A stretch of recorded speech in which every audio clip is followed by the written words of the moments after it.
vector flow mapping, known as VFM, demonstrates flow dynamics in the heart and vessels in a whole new way. Evaluating pre- and post-surgical ventricular and transvalvular blood flow, cardiomyopathies, along with LVAD compliance, are just some of the ways VFM may help you assess complicated hemodynamics and determine surgical strategies. In 1513, Leonardo da Vinci noted the importance and relationship of vortices within the cardiac blood flow. Today, we are able to use our VFM technology to easily evaluate these vortices. VFM uses 2D cross-sectional images obtained by B-mode color Doppler and speckle tracking information in a method to present blood flow as a vector distribution. These vectors indicate velocity and direction as an arrow. The streamlined display is depicted with curved lines connecting the flow velocity vectors as tangent lines. Vortices can easily be seen using these vectors and streamlines. Similar vortex patterns are seen when comparing VFM using ultrasound data, particle imaging velocimetry, PIV, and 4D MRI. In addition to vector and streamlined display, vorticity is another parameter you are able to evaluate. Vorticity demonstrates regional directional rotation and intensity of the vortices using color. Blue moves clockwise, representing the negative flow, and red moves counterclockwise, representing the positive flow. Color density represents the strength of the rotation. IVC vortex.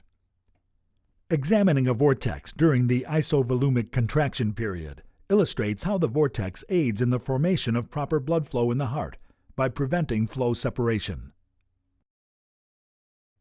VFM can analyze this energy loss within the cardiac blood flow. Blood is viscous and generates frictional heat due to viscosity at the site where turbulent flow occurs.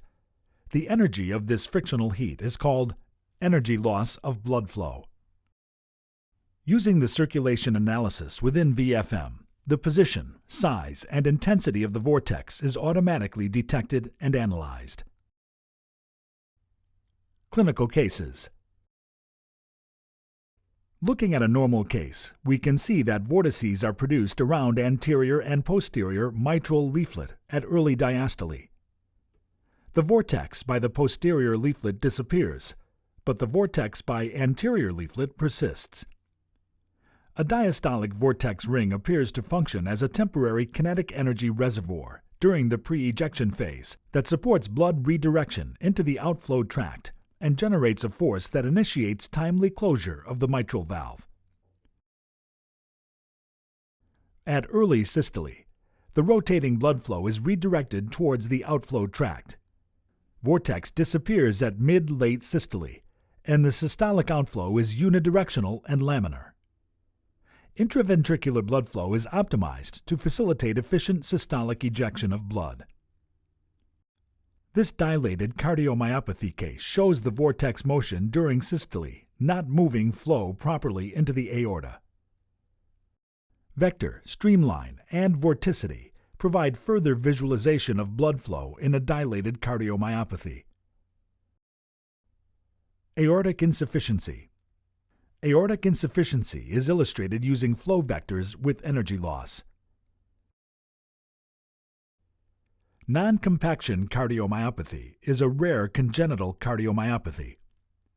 VFM enables assessment of intraventricular flow efficiency and may be able to evaluate the severity of non-compaction of LV myocardium.